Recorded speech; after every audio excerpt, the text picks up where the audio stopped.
നിങ്ങളിൽ ഒരാൾക്ക് 100 ആടുണ്ടെന്നിരിക്കട്ടെ.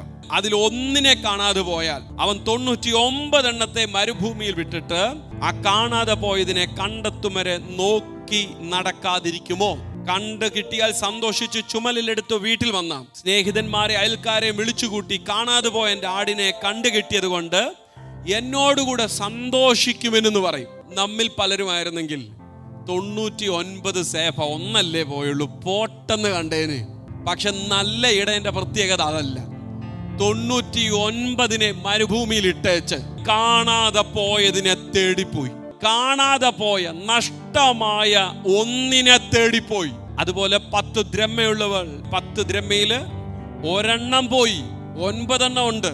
പക്ഷെ അവൾ അടിച്ചു വാരി ആ ഒരെണ്ണത്തിനു വേണ്ടി അവൻ ടൈം സ്പെൻഡ് ചെയ്തു. ആ ഒരെണ്ണം കണ്ടെത്തിയപ്പോൾ അവൾ പറഞ്ഞു, അയൽവക്കക്കാരെ എല്ലാം വിളിച്ചിട്ട് പറഞ്ഞു, എന്നോടുകൂടെ സന്തോഷിക്കുവേ. എന്നിട്ട് കർത്താവ് പറഞ്ഞത്, അങ്ങനെ തന്നെ മാനസാന്തരപ്പെടുന്ന ഒരു പാപിയെ കുറിച്ച് ദൈവദൂതന്മാരുടെ മധ്യേ സന്തോഷമുണ്ടാകുമെന്ന് ഞാൻ നിങ്ങളോട് പറയുന്നു. ഒരു പാപി മാനസാന്തരപ്പെടുമ്പോൾ ഒന്നേ ഉള്ളൂ എന്ന് കണ്ട് തള്ളിക്കളഞ്ഞു എന്നല്ല എഴുതിയിരിക്കുന്നത്.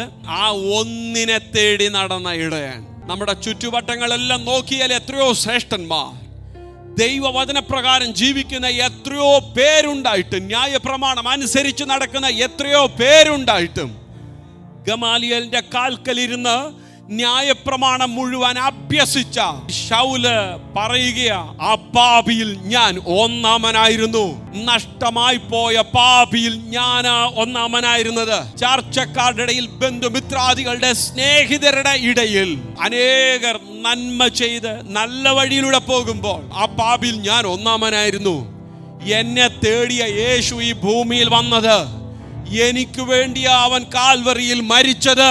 ഒന്നിനെ തേടി 99 മരുഭൂമിയിൽ വിട്ട് തേടിപ്പോയ നല്ല ഇടയൻ, അവനാ നമ്മുടെ യേശു.